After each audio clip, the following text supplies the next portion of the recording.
समय पहले कलिंग युद्ध ने भारत के इतिहास की दिशा बदल दी। उस समय सम्राट अशोक पूरे भारत पर अपना शासन स्थापित करना चाहते थे। उनका विशाल मौर्य साम्राज्य उत्तर से दक्षिण तक फैला हुआ था, लेकिन पूर्वी तट पर स्थित समृद्ध राज्य कलिंग स्वतंत्र था। कलिंग एक शक्तिशाली और समृद्ध राज्य था। वहां के लोग बहादुर, स्वाभिमानी और अपनी मातृभूमि से प्रेम करने वाले थे। अशोक ने कई बार कलिंग को अपने अधीन आने का संदेश भेजा, परंतु कलिंग के राजा और प्रजा ने स्वतंत्रता छोड़ने से इनकार कर दिया। ये बात अशोक को स्वीकार नहीं हुई। उन्होंने विशाल सेना तैयार की, हजारों सैनिक, घोड़े, हाथी और रथ। दूसरी ओर कलिंग की सेना संख्या में कम थी, लेकिन उनके हृदय में अपने देश की रक्षा का अदम्य साहस था। युद्ध आरंभ हुआ।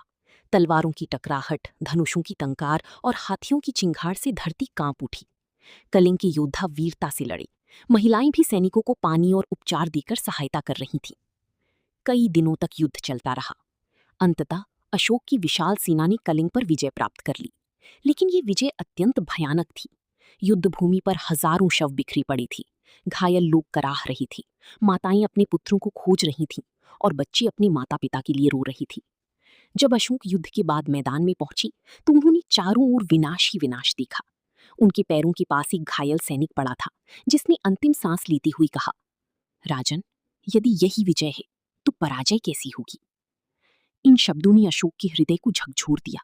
उन्होंने महसूस किया कि सत्ता और विस्तार के लिए इतने निर्दोष लोगों का रक्त बहाना उचित नहीं था। उस दिन अशोक के जीवन में बड़ा परिवर्तन आया। उन्होंने प्रतिज्ञा की कि अब वे कभी युद्ध नहीं करेंगे।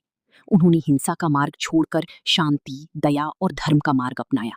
वे गौतम बुद्ध के विचारों से प्रेरित हुई और बौद्ध धर्म को अपनाया।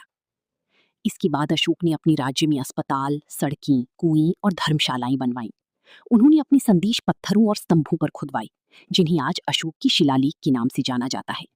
इन संदेशों में उन्होंने सत्य, अहिंसा और करुणा का उपदेश दिया। अगर आपको वीडियो अच्छा लगा हो तो वीडियो को लाइक कर दें और चैनल को सब्सक्राइब कर दें, ताकि आपको ऐसी ही वीडियो देखने को मिले।